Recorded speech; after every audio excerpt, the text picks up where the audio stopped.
고린도후서 4장 8절.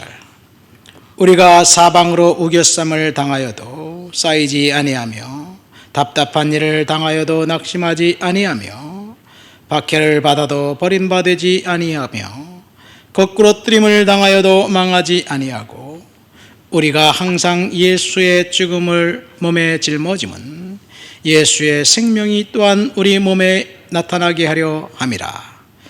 우리 살아있는 자가 항상 예수를 위하여 죽음에 넘겨짐은 예수의 생명이 또한 우리 죽을 육체에 나타나게 하려 함이라. 그런즉 사망은 우리 안에서 역사하고 생명은 너희 안에서 역사하느니라. 기록된 바 내가 믿었으므로 말하였다 한 것 같이 우리가 같은 마음을 가졌으니 우리도 믿었으므로 또한 말하노라. 주 예수를 다시 살리신 이가 예수와 함께 우리도 다시 살리사 너희와 함께 그 앞에 서게 하실 줄 아노라. 이는 모든 것이 너희를 위함이니 많은 사람의 감사로 말미암아 은혜가 더하여 넘쳐서 하나님께 영광을 돌리게 하려 함이라. 그러므로 우리가 낙심하지 아니하노니 우리의 겉사람은 낡아지나 우리의 속사람은 날로 새로워지도다. 우리가 잠시 받는 환난에 경한 것이 지극히 크고 영원한 영광에 중한 것을 우리에게 이루게 함이니 우리가 주목하는 것은 보이는 것이 아니요 보이지 않는 것이니 보이는 것은 잠깐이요 보이지 않는 것은 영원함이라. 아멘. 오늘 우리가 읽은 본문은 고린도 교회에 보낸 네 번째 편지입니다. 고린도 전후서에 보면 내가 전에 쓴 편지라는 말이 나오고 내가 눈물로 썼느니라는 그런 편지가 나옵니다. 눈물로 쓴 편지가 세 번째 편지이고 그리고 오늘 우리가 읽은 본문은 이제 고린도 후서는 네 번째 편지입니다. 신약 성경에는 약 17개의 교회 공동체가 나옵니다. 요한계시록, 사도행전, 서신서에 이렇게 조금이라도 아이디어가 있는 교회가 17개입니다.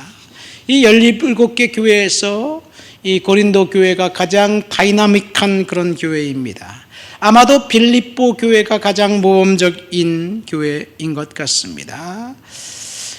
초대교회에서 영향력이 가장 큰 교회는 예루살렘 교회였고 그리고 성도수 크기로 따지고 본다면 에베소 교회가 가장 컸습니다. 그리고 선교를 했던 안디옥 교회는 가장 전략적인 그런 교회였습니다. 그러나 고린도 교회는 문제도 많고 탈도 많은 그런 교회였습니다. 오늘날 교회에서 일어나고 있는 문제라는 문제는 고린도 교회가 다 겪었습니다. 논쟁, 당파, 성 문제, 차별 문제, 바보짓거리, 잘난 체, 이런 수많은 일들이 고린도 교회에서 다 일어났습니다. 고린도 교회는 그런 문제만 있는 것이 아니라 또한 귀감이 될 만한 좋은 일도 일어났습니다. 용서 문제, 세례 문제, 성찬을 중심으로 한 삶의 감동 문제, 분쟁을 화해로 해결한 그런 그 화해의 움직임, 관대한 헌물과 헌근과 헌신 문제, 성령에 나타나서 성령과 동행하는 은사 문제, 이렇게 은사가 풀어졌던 열정적인 교회가 고린도 교회였습니다. 이 고린도 교회에 보낸 이 편지 고린도 후서 우리가 읽은 편지는 디도라는 바울의 제자를 통해서 전달되었습니다. 이 고린도 교회 개척 이야기는 사도행전 18장에 나옵니다. 그런데 그 바로 앞에는 바울이 아데네에 가서 복음을 전하다가 철저하게 이제 실패합니다. 다른 도시에는 다 교회를 세웠는데 아데네에서만큼은 교회를 세우지 못했어요. 그 이유는 아데네 가보니까 그 사람들이 굉장히 철학적이고 그 다음에 그 아주 지적인 사람들이에요. 오늘날 아테네를 말하지요. 거기 가보니까 알지 못하는 신에게라는 이름이 쓰여져 있는 제단이 있습니다. 얼마나 종교적이었는지, 우리가 미처 챙기지 못한 신이 있다면 그 신에게 경배하겠다 하는 그런 이야기예요. 근데 사도 바울은 그 신이 바로 예수 그리스도다라고 논리적으로 설득해서 아덴의 철학자들을 길을 콱 죽여버렸습니다. 사도 바울의 이야기를 수용할 수밖에 없게 되었어요. 그런데 아덴 사람들이 거부했습니다. 그래, 네 말이 맞다. 그런데 우리는 안 믿겠다. 거부합니다. 그리고 낙심해서 간 곳이 바로 고린도 교회입니다. 고린도입니다. 고린도는 철저히 세속적이고 음란한 도시였습니다. 고린도의 중앙에는 이제 비너스 신전의 그 거대한 신전이 있었고, 거기에는 신전에서 봉사하는 사제들이 한 1,000명 정도가 됐는데 그들이 다 창녀들이었습니다. 어쨌든 그런 타락한 도시, 그 도시를 바라보면서 하나님은 바울에게 이 도시에 하나님의 사람이 많다라고 이야기하면서 그 도시에서 복음을 전파하다가 브리스길라 아굴라 부부를 만나서 거기서 교회를 개척하고, 그래서 이렇게 된 교회가 이 바로 고린도 교회입니다. 오늘 본문 말씀 보세요. 16절 말씀 보니까 우리가 낙심하지 아니하노니 라는 말을 하고 있습니다. 겉사람은 낡아지나 속사람은 날로 새로워진다. 왜 낙심하지 않느냐? 속사람이 새로워지고 겉사람은 낡아지지만 그래도 낙심하지 않겠다. 사도 바울의 이 고백을 보면 8절 9절 말씀에 보면 뭐라고 되어 있습니까? 우리가 사방으로 우겨쌈을 당하여도 쌓이지 아니하고 답답한 일을 당하여도 낙심하지 아니하고 박해를 받아도, 그러니까 사방으로 우겨싸임을 당해 있고 답답한 일이 있었고 그 다음에 박해를 받는 그런 중에 있었던 고린도 교회 성도들, 결코 낙심하지 않겠다. 시련 속에서도 낙심하지 않는 그런 모습을 보게 됩니다. 여러분, 하나님의 은혜는 시련 속에 찾아옵니다. 고통스러운 그 순간이 지날 때 하나님의 영광이 그곳에서 드러납니다.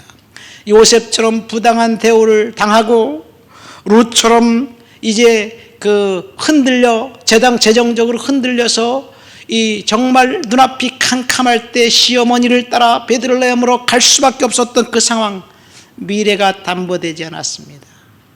그곳에 가면 뻔하게 남는 것은 조롱과 비난뿐이었습니다. 근데 나오미를 따라 룻은 베들레헴 고향으로 갔습니다.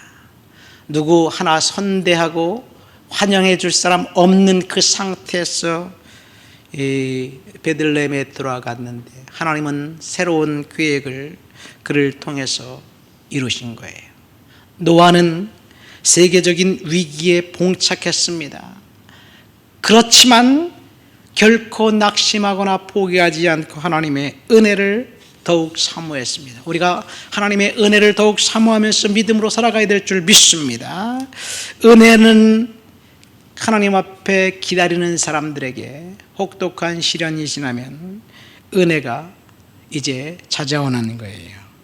오늘 우리가 느끼는 두려움, 이 두려움이라는 감정은 도대체 뭘까요? 사실 두려움이라는 것은 실체가 없는데 우리를 공격하는 거예요. 사실 두려움은 우리의 생각을 파고듭니다. 사실 두려워하는 일이 사실이고 현실일 수도 있어요. 예를 들어서 돈이 없으면 재정적인 그런 염려가 되고, 그리고 걱정이 되는 일, 그리고 우리가 염려한 일들이 분명히 일어난 것도 사실일 수도 있습니다. 그렇지만 돈이 없다고 우리가 영원히 비참할 것이다, 그 영원히 비참해서 이제 우리는 망할 것이다, 사탄의 속삭임입니다. 당장은 없더라도 하나님께서 우리 인생 가운데 언젠가 역사하시고 우리가 이 상태에서 절망하지 않고 믿음으로 산다면 하나님의 은혜는 우리에게 임할 거예요. 물론 당장 비참한 현실 가운데 우리들이 낙심과 절망이 찾아올지라도 하나님 앞에서 믿음으로 우리는 살아야 될 줄 믿습니다. 그래서 사도 바울이 고백하는 거예요. 우리가 낙심하지 않는다. 여러분 낙심하지 마시기를 예수님의 이름으로 축원드립니다. 잠시 받는 환난에 경한 것이 지극히 크고 영원한 중한 것보다 중한 것을 우리에게 이루게 하겠다. 17절. 잠시 받는 환난 무엇일까요? 환난이 우리에게 찾아올 수도 있습니다. 환난을 통해서 저와 여러분들이 힘든 상황을 지금 겪을 수도 있어요. 어떤 사람이 환난의 유익 7가지를 이야기하더라고요. 첫 번째, 환난을 하나님의 섭리로 받아들이면 환난을 통해서 간절히 간구하고 기도할 때 우리가 하나님의 힘을 주신다. 그러니까 환난을 통해서 우리는 기도합니다. 시련은 우리에게 도전을 준다는 이야기예요. 사실은 맞습니다. 환난을 당한 사람, 시련을 당한 사람만 기도하고 도전을 합니다. 새로운 뭔가를 꿈꿉니다. 지금 우리 앞에 평안하면 그냥 거기에 안주하게 돼 있어요. 그러나 환난이 닥칠 때 새로운 뭔가를 모색합니다. 어려운 문제들이 하나님과 우리 자신의 그 친밀한 관계를 만듭니다. 사망의 음침한 골짜기를 다닐 때 하나님이 결코 우리를 버리지 않아요. 그곳에서도 하나님께서 우리를 훈련시키시고 우리를 이제 연단시키십니다. 인생의 재난을 통해서 사람들이 올바른 가치관을 이제 정리하기도 합니다. 그리고 고생과 슬픔과 환난이 인격을 정화시켜주고 우리를 인내의 사람으로 만들어준다는 것. 그래서 환난이 여기 잠시 받는 환난에 경한 것이, 환난은 힘든 것이 아니에요. 경한 것이에요. 바울이 그렇게 고백하고 있잖아요. 우리가 당한 환난들의 이유들이 많지만 하나님께서 그 사이에 상황에서 인도해 주신다는 사실을 믿으시기를 예수님 이름으로 축원드립니다. 우리가 주목하는 것은 보이지 않는 것이 아니고 보이는 것은 잠깐이요 보이지 않는 것이 영원한 것이다 라고 이야기합니다. 우리가 하나님 앞에서 이 땅이 전부라면 우리가 이 땅에서 고난당하고 역경을 당하는 것 저주일 수도 있습니다. 그러나 이 땅은 잠깐 우리가 이제 그 머물고 가는 여관과 같은 곳이에요. 하나님께서 천국의 영원한 기쁨이 우리를 기다리고 있어요. 그래서 우리는 결코 어떤 상황이라도 포기하지 않고 믿음으로 은혜로 살아가야 될 줄 믿습니다. 하나님 아버지 감사합니다. 사도 바울의 고백, 우리가 잠시 받는 환난에 경한 것이 지극히 크고 영원한 영광에 중한 것을 우리에게 이루게 함이라. 이 고백을 우리의 고백이 되게 도와주옵소서. 예수님 이름으로 기도합니다. 아멘.